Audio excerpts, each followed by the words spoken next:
राधिका राज और आप देख रहे हैं कैपिटल टीवी उत्तर प्रदेश। उत्तर प्रदेश की राजनीति में जाति जनगणना एक बार फिर केंद्र में आ गई है। बिहार में जातीय जनगणना के आंकड़े सार्वजनिक होने के बाद यूपी में भी इसकी मांग ने जोर पकड़ा है, लेकिन इस मुद्दे पर सियासी मतभेद और रणनीतियां साफ तौर पर दिखने लगी है। विपक्षी दल समाजवादी पार्टी, कांग्रेस, राष्ट्रीय लोक दल और वाम दल जातिगत जनगणना को सामाजिक न्याय के लिए अनिवार्य बता रहे हैं। उनका तर्क है कि जब तक जनसंख्या के आधार पर जातियों की वास्तविक स्थिति सामने नहीं आएगी, तब तक आरक्षण, संसाधनों और प्रतिनिधित्व में समानता संभव नहीं है। दूसरी ओर भारतीय जनता पार्टी इस मांग का सीधा विरोध नहीं कर रही है, लेकिन उनकी नीति साफ है।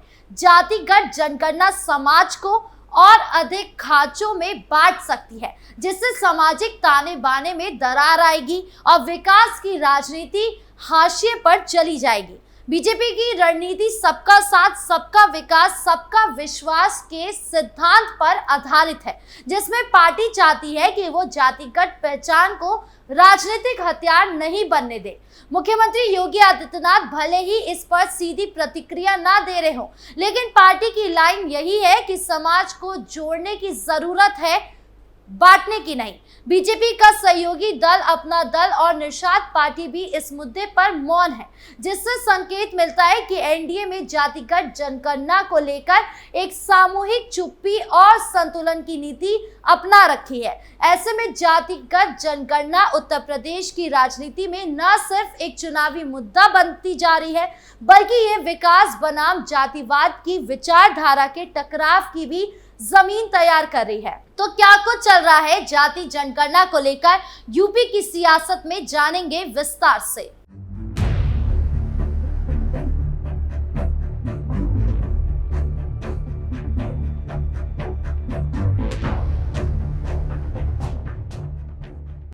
विपक्ष ने पहना मुखौटा। सबसे पहले बात करें विपक्ष की कि विपक्ष जनगणना को लेकर जारी अधिसूचना पर क्या राय रखते हैं। बता दूं कि अधिसूचना को लेकर समाजवादी पार्टी मुखिया अखिलेश यादव ने सरकार से डिमांड रखी है, जिसको लेकर बसपा सुप्रीमो मायावती ने भी सहमति जताई है।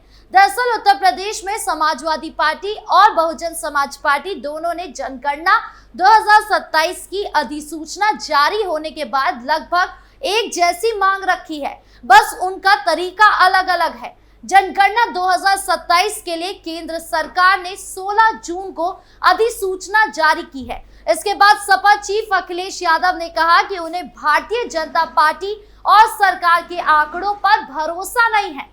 वहीं अब उत्तर प्रदेश की पूर्व मुख्यमंत्री मायावती ने भी कुछ ऐसी ही मांग की है। उन्होंने कहा कि इस काम को ईमानदारी से किया जाए। सोशल मीडिया साइट एक्स पर मायावती ने लिखा, भाजपा ने केंद्र में अपने 11 वर्षों के कार्यकाल के बारे में जो अपार उपलब्धियां वर्णित की है, वह जमीनी हकीकत में लोगों की गरीबी, बेरोजगारी, दुख दर्द आदि दूर करने के अर्थात जन व देश हित में कितनी लाभदायक रही, सही समय आने पर जनता खुद उसका जवाब दे देगी, जिसकी पूरी उम्मीद है। उन्होंने लिखा कि देश में राष्ट्रीय व जातीय जनगणना का भी कार्य कांग्रेस के समय में लटका पड़ा था, जिस पर काफी आवाज उठाने के बाद अब इस मामले में प्रक्रिया शुरू हुई है।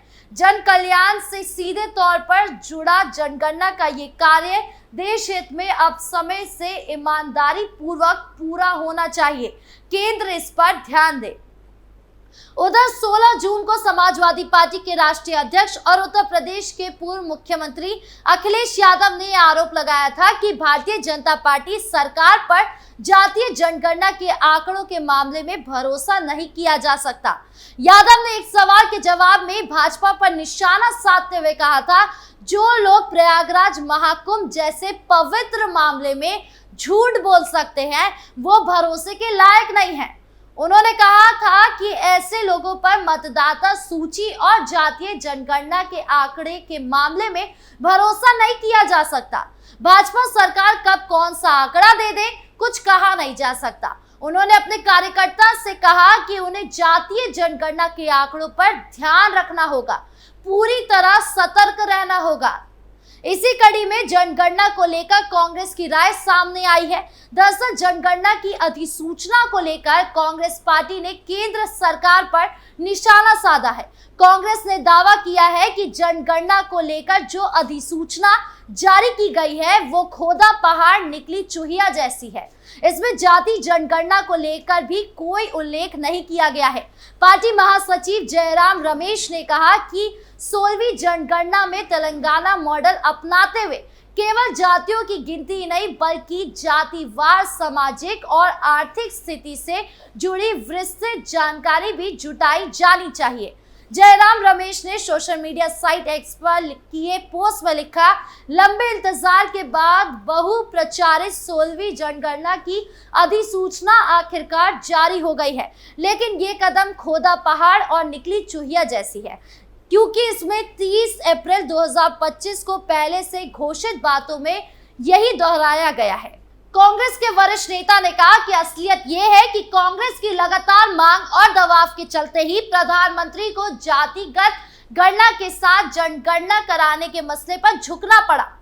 उन्होंने कहा कि प्रधानमंत्री ने इसी मांग को लेकर कांग्रेस नेताओं को अर्बन नक्सल तक कह दिया। संसद हो या उच्चतम न्यायालय, मोदी सरकार ने जातिगत गणना के साथ जनगणना कराने के विचार को सिरे से खारिज कर दिया था। अब से ठीक 47 दिन पहले सरकार ने खुद इसकी घोषणा की। आप विपक्षी पार्टी के बयानों से समझ गए होंगे कि किसी भी पार्टी को जातिगत जनगणना से कोई दिक्कत तकलीफ नहीं है। अब दिक्कत क्यों नहीं है इसका जिक्र मैं आगे करूंगी। मौलवियों की सोच का पर्दाफाश। एक तरफ विपक्ष है जो जातिगत जनगणना से अपना फायदा खोज रहा है।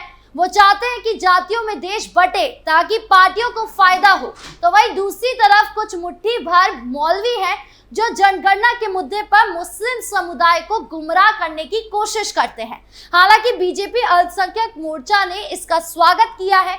मोर्चा के राष्ट्रीय अध्यक्ष जमाल सिद्दीकी ने कहा कि इसका असर पसमानदा मुसलमानों पर पड़ेगा, इसलिए सभी मुस्लिम बिना किसी मौलाना के बहकावे में आए अपनी सही जाति के बारे में बताएं।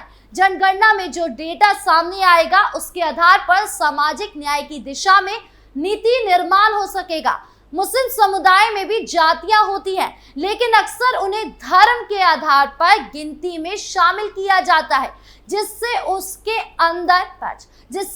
अंदर की विविधता, सामाजिक आर्थिक असमानता और शैक्षणिक स्थिति की सही जानकारी नहीं मिल पाती।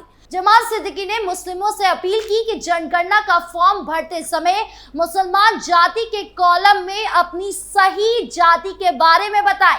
ये जातिगत जनगणना है, धार्मिक जनगणना नहीं है। जाति संस्कृति का हिस्सा है, धर्म का हिस्सा नहीं है। बीजेपी अल्पसंख्यक मोर्चा के अध्यक्ष ने कहा कि जाति जनगणना को लेकर कट्टरपंथियों के बहकावे में आने की जरूरत नहीं है। जब जनगणना के लोग आए तो उन्हें धर्म के साथ अपनी सही जाति की भी जानकारी दी जाए, ये बेहद जरूरी है। कुछ कट्टरपंथी लोगों को गुमराह करने के लिए ऐसी अपील कर रहे हैं कि मुस्लिम अपनी जाति इस्लाम बताए। ऐसे में जो पिछड़े और गरीब तबके के लिए मुसलमान हैं, उनकी सही स्थिति को जानना मुश्किल होगा। जाति जनगणना के बाद जो डेटा सामने आएगा उसके आधार पर आगे की रणनीति बनेगी। सोचिए, मुस्लिम समुदाय कट्टरपंथियों से कितनी आसानी से प्रभावित हो जाते हैं कि वो अपनी जाति छुपाकर धर्म सामने रख देते हैं। मौलवी ये दिखाना चाहते हैं कि हम एकजुट हैं, लेकिन जरा सोचिए कि वही मौलवी कैसे पूरे समुदाय के विकास के आड़े आते हैं। जाति ना बताने से ना उनके लिए कोई रणनीति बन पाती है, ना ही कोई विकास हो पाता है, जिससे जो पसमानदा समाज जैसी जाति है वो कभी आगे नहीं बढ़ पाते। मदरसे में आप केवल धार्मिक शिक्षा लेते हैं, जिसका नतीजा है कि आप धर्म की आड़ में पूरे समुदाय को गुमराह कर देते हैं। इस पर रोक लगाने के लिए समुदाय को खुद अपनी सही जाति बतानी पड़ेगी, ताकि उनके लिए कोई रणनीति बने और विकास हो। भाजपा की एकजुट सिद्धांत। अब बात करें भला सरकार इस मामले पर क्या सोचती है, तो इसका सीधा सा जवाब है सबका साथ सबका विकास। बीजेपी जब से सत्ता में आई है उन्होंने अपना स्टैंड क्लियर रखा है कि सबका साथ सबका विकास होना चाहिए। जातियों में देश को नहीं बांटना चाहिए। वो दौर अब खत्म होने लगा है जब जाति के आधार पर बात होती थी। हाँ, रणनीति बनाना जाति के नाम से वो तबके को फायदा पहुंचा सकता है तो वो सही है, लेकिन देश का विकास नहीं कर सकता। अगर देश को एकजुट रहना है तो एकजुट होकर सोचना भी जरूरी है, जो कि भाजपा सरकार में हम देख रहे हैं कि कैसे बच्चे, महिला, गरीब, किसान, अगला पिछड़ा वर्गों को बढ़ावा दिया जा रहा है बिना जाति जाति चिल्लाए। यही कारण है कि भाजपा सरकार जाति जनगणना का विरोध करती आई है। और वही जनगणना की बात की जाए तो जनगणना होनी चाहिए ताकि आपको पता लगे कि देश में कितने लोग हैं जिन तक सुविधाएं नहीं पहुंच पा रही है या जिनको उनका हक नहीं मिल पा रहा है। लेकिन जाति जनगणना देश को बांटने वाली बात है, जिससे अगर विकास के लिए इस्तेमाल किया गया तो वो बहुत अच्छा है, लेकिन अगर उसी का राजनीतिक दुरुपयोग किया जाए तो जातिगत जनगणना देश को देश के अंदर ही बांट सकती है, जिससे विपक्ष बहुत अच्छे से समझता है। विपक्ष क्योंकि अल्पसंख्यक का समर्थन करता है, इसीलिए वो चाहता है कि वो अपने वोट बैंक के लिए ज्यादा जाति वाले लोगों को साधे, इसीलिए जाति जनगणना को खोलकर समर्थन करता है। तो वही भाजपा है जो जनता तक विकास पहुंचा सके ये सोचती है, या फिर नौकरी, शिक्षा को पहुंचा सके, इसीलिए वो जनगणना का समर्थन करते हैं। अब आपको समझ आ गया होगा कि क्या फर्क है सत्ता में बैठी बीजेपी में और विपक्ष में बैठे अखिलेश, मायावती और राहुल गांधी में। आपकी इस पूरे मामले को लेकर क्या राय है, कमेंट बॉक्स में जरूर बताएं। नमस्कार।